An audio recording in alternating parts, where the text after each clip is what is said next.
এই যে লিখেছিলেন কিন্তু যেন আমার বাচ্চা সহ্য করে এই যাবে ও যাবি না করি ঠাকুর তবে এই কামনা করি ওগো চঞ্চলা নগরের পাশে সকলের কাছে এই কামনা রইল যেন আমার পুত্র লক্ষ্মীদেরকে সকলে আশীর্বাদে করবে যেন আবার পুনরায় সকাল হতে আমার নিকটে আসে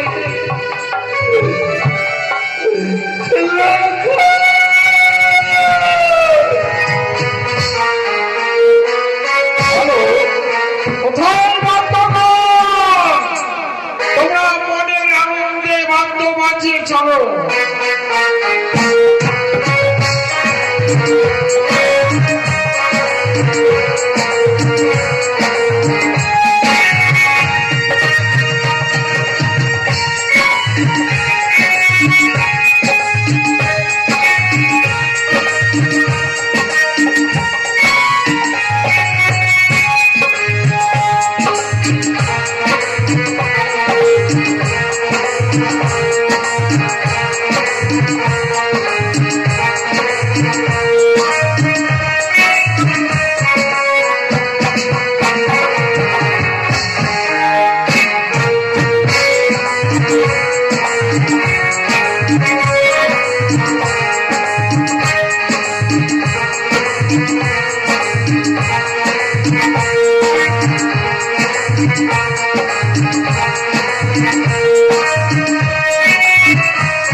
আমি হরাই সাধু তবে আমার পথ কেন তুমি আটকালে?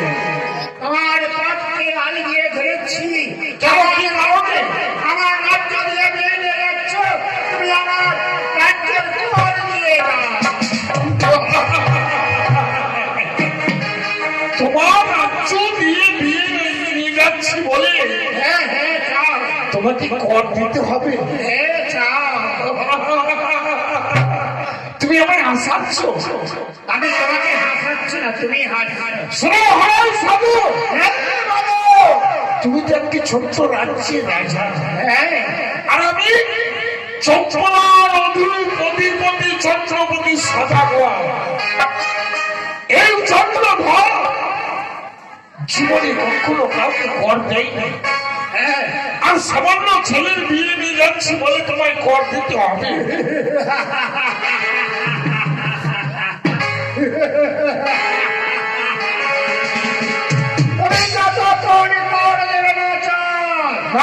কতক্ষণ ধরে তোমার পথকে আল দিয়ে ঘিরে থাকবো। তুমি যদি তোমার মঙ্গল চাও তবে আমার পথের কাঁটা হয়ে দাঁড়ায় না। শুনো তুমি যদি আমার রাজ্য দিয়ে দিয়ে যাও, তুমি কর দিয়ে যাও। যদি না তোমায় কর না দিই, কর না দিলে কি হবে জানো? হবে তোমার সামনে লড়াই হবে। সাধু এই রাজা চন্দ্রধর শুধু নিতেই শিখেছি, কাউকে দিতে শিখিনি। না দিয়ে তোমাকে আমি যেতেও দেব না। তবে দেখবো তোমার বাহুতে কি কতটা শক্তি। আমিও দেখবো, কি করে এই চন্দ্রধরকে তুমি আটকে রাখতে পারো। আমিও দেখবো তোমার বাহুতে কত শক্তি। বেশ, তবে প্রস্তুত হয়ে যাও যুদ্ধের জন্য। তোমার মনে সাবধান রেখে দেবো। বেশ,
দেখি যে রাজা চন্দ্রধর কখনো কারোর কাছে মাথা নত করে, সামান্য সেই হরাই সাধুর কাছে আমি পরাজিত হয়ে গেলাম।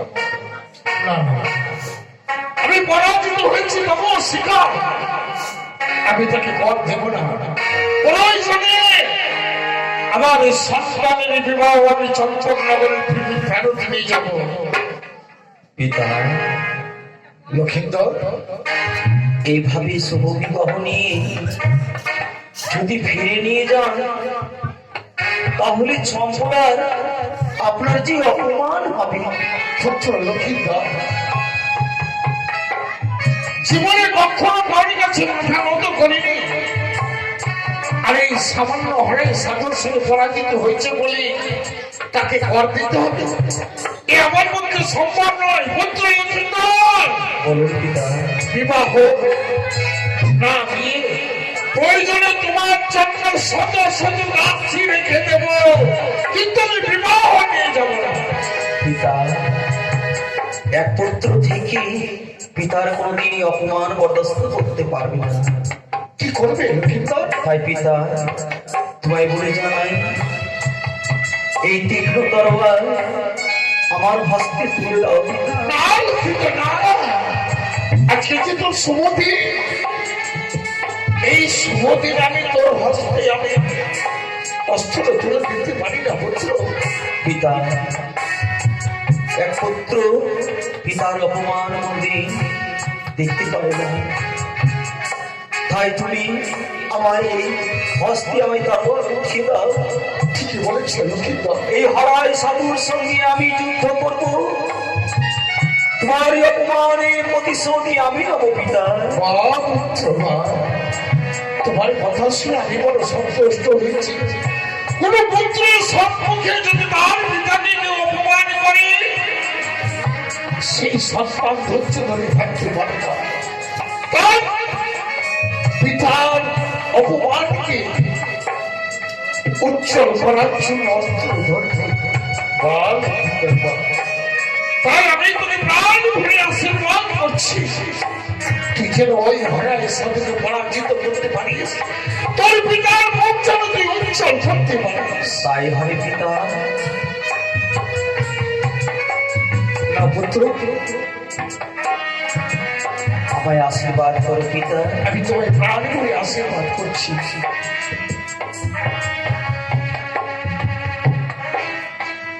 হরাই সাধু, এই বালক,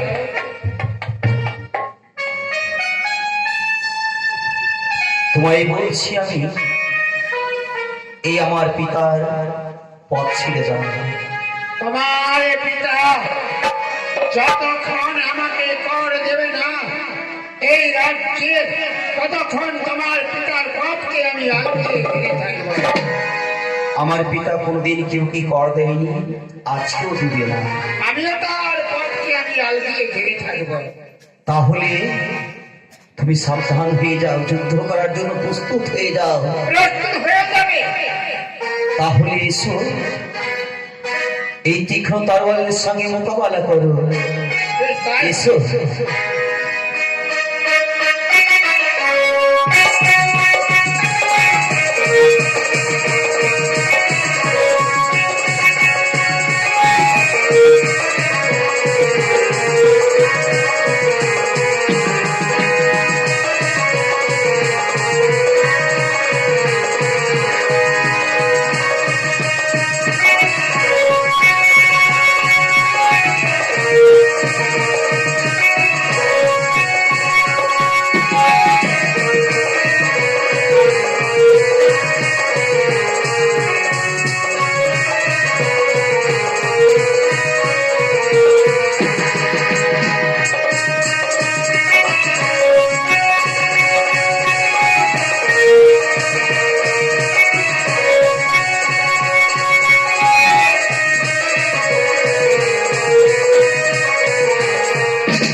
পুত্র, আজকে যে তোর শুভ দিন, এই শুভ দিনে জীব হত্যা মহাপাপ।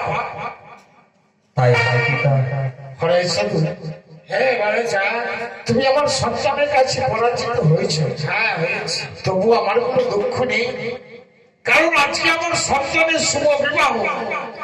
তাই শুভ বিবাহটা আমি তোমাকে শত্রু না ভেবে আমি নিজের আপন বন্ধু বলে ভাবছি। তাই হবে, তুমি চলো আমার সন্তানের বিবাহ নিয়ে, বন্ধুর সন্তান বলে সঙ্গে চলো বিবাহ। হ্যাঁ তোমার সন্তান তো আমারও সন্তান। তবে আমায় কথা দিতে হবে। কি কথা দিতে হবে? আজকের পর থেকে এই তোমার রাজ্যে কখনো কাউরি কাছে কম নেবে না। বেশ, তাই আর নেব না। বেশ চলো, বাজাও বর্তমান।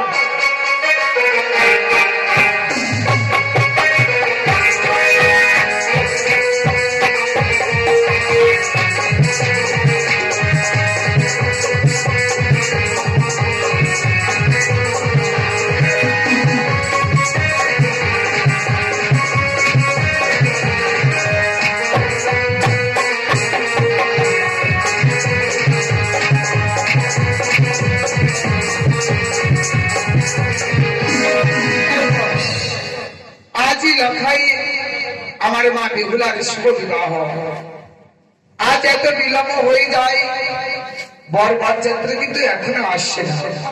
বলি দাসী, তবু চলে প্রণাম এবং আশীর্বাদ করে দাসী নির্বাচী হও। দাসী, রানীমা, আজ আমার এই একমাত্র মেয়ে বেহুলার শুভ বিবাহ। সত্যি? এখনো কিন্তু বর বরযাত্রীগণ এলো না। তবে শুনতে পাচ্ছ রানীমা, বলো। হয়তো কোন থেকে কিসের বাজনার শব্দ। হ্যাঁ, হ্যালো, বাজাও বর্তমান। বাজনা চলো মনে আনন্দে।